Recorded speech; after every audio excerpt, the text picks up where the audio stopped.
Hey everybody, Steve Biederman. How's it going? It's March 24th, 2023, and we're starting this new book. So let me explain how we got here. There's a first series, lessons I've learned in no particular order, and that's just the lessons I've learned in business over all the years. And please go back and look at some of those. I think it'll give you a good foundation for just getting your head into things on the business side. May help solve some questions, may help bring up some more questions. I'm always here if you want to reach out to me, and I'd love to chat with you. But you can only go so far with lessons I've learned. After a while, there's somewhat redundancy to it. You don't have a total amount of ongoing lessons. There are certain basic premises. And like I've said, at the end of all of those lessons, what you really should understand is, what do you believe in?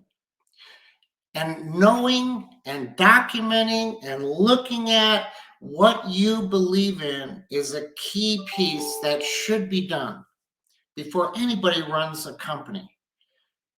So this leads into the second book, volume 2 of this series that I have been working hard to put together. And it's, all right, where do I begin? How do I run a company? How do I do that? Well, there are different scenarios in running a company. There's one that may speak to you, which is, I'm starting a new company.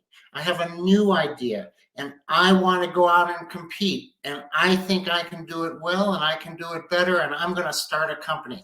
So we'll talk about, how do you do that? How do you start that? And how do you do it the way you want to do it, not necessarily the way everybody else has done it. But there's also another side of this coin, which is what I do. I come in and I take over companies that have been founded and run for many years, and now have asked me to come in to either improve it, move it forward, meet certain objectives. And how do I do that? How do I take over a company and what is the premise that I need to work with that? Well, in either scenario, you have to know what you believe in. It can't be an enigma to you. You have to be very clear in your head, and you have to live by those basic principles. So as an example, if I'm walking into someone else's company to run it, during that process of deciding whether I should do that and they're deciding whether they should have me do that, I am talking about one very critical piece, which is, let me explain to you what I believe in. And we may or may not find a match to that. And you really have to say, look, I can't compromise what I believe in. These are my beliefs. So if we're going to have success my way, it has to be based upon the premise, the integrity, the balance of what I believe. But there is a balance to what they want to accomplish. But on the other side, let's talk for a minute about, how do I go build a company? How do I run that company? And how do I do it the way I want to do it? So here's the beginning. And I want you really to think about this.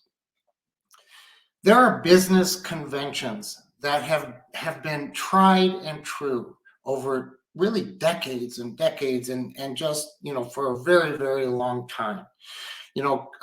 Organizations have used thinking groups like Six Sigma, the Quality Advantage, and other thought circles where they bring employees in to bring some of their thinking into it.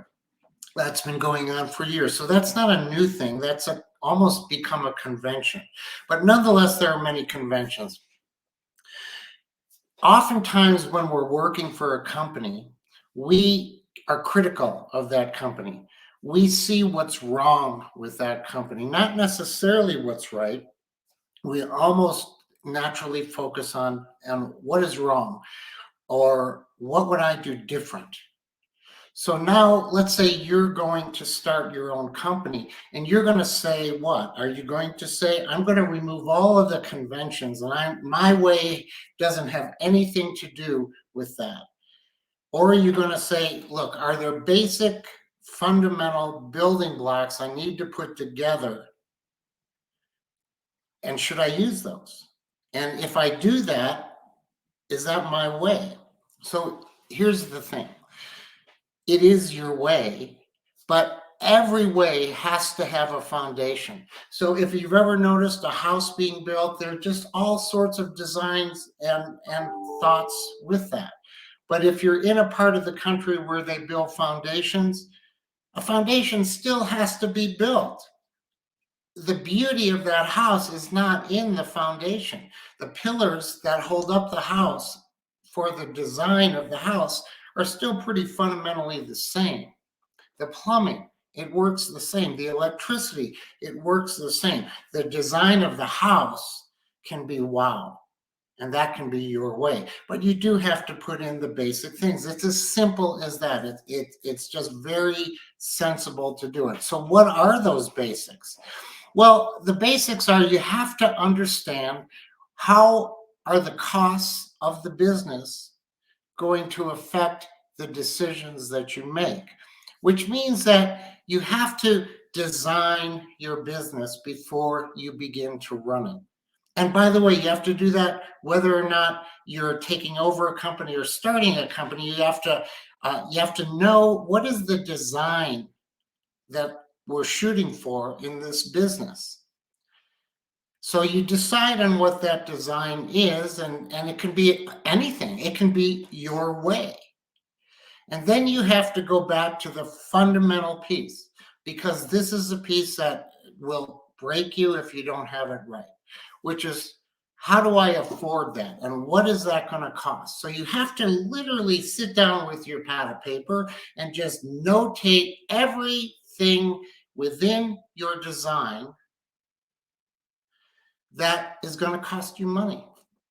Now, there are three types of money. There is near term. What do I need today? There is midterm. What am I going to need coming up? And then there is long term. To really get it to be my way, what is that going to cost? And I'm saying that pretty much you need to make those decisions before you ever open the idea of I'm going to commit to starting this business. Once you have that cost, you have to find out if you can have that money. Where do you get that money? Is it going to be your money? Is it going to be somebody else's money? Is it going to be debt money?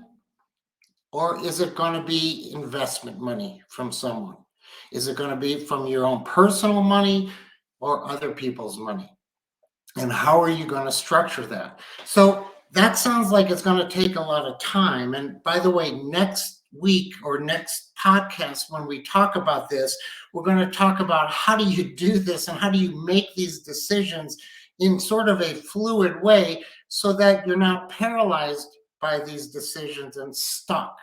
Because you do want to keep moving, because I would bet that most people who want to do something their own way want to keep moving forward. They don't want to be stuck on one thing. And by the way, in that regard, you can work parallel paths. So I need to fundamentally figure out how am I going to afford my near, mid, and long term? Where am I going to get the money? And how am I going to structure that money? Am I going to give 95% of my company away by taking outside money? Am I going to maintain ownership? How am I going to do that? There's a whole boatload of things you can think about with that money. And today we're not going to be able to cover all of that, but it's certainly something that in the future we can talk about. So now that you have money and you've figured out your design of the business, I want my business to be this way. For example, at Noble Biz, I want to sell technology, service technology into the contact center space.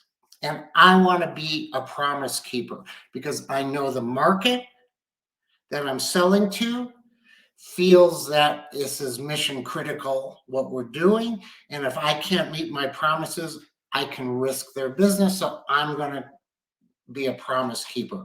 That's the design I want of this business. And it costs money to do that. I have to have customer advocates. I have to have customer support. I have to have training throughout. I have to maintain a certain culture.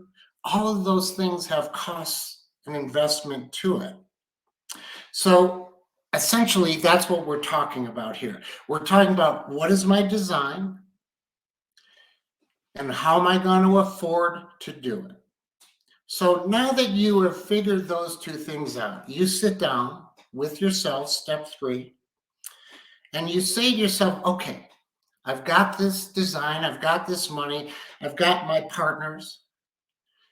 What are the things we have to do now to get moving? Let's get moving. We've put it all together. Let's get moving. How do we get moving?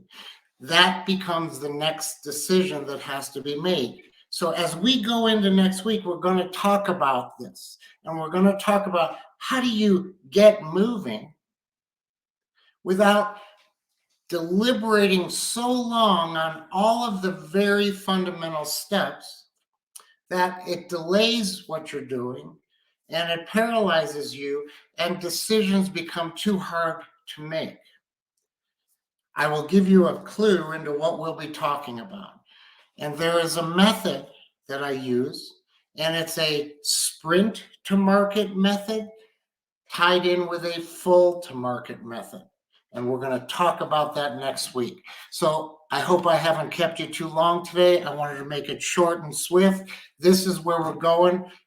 When you're starting your company, when you're taking over someone's company, you have anything you want to talk about, come talk to me. I'm just thrilled to be able to share my information with you. So with that, you take care. I look forward to seeing you at our next podcast. Bye-bye.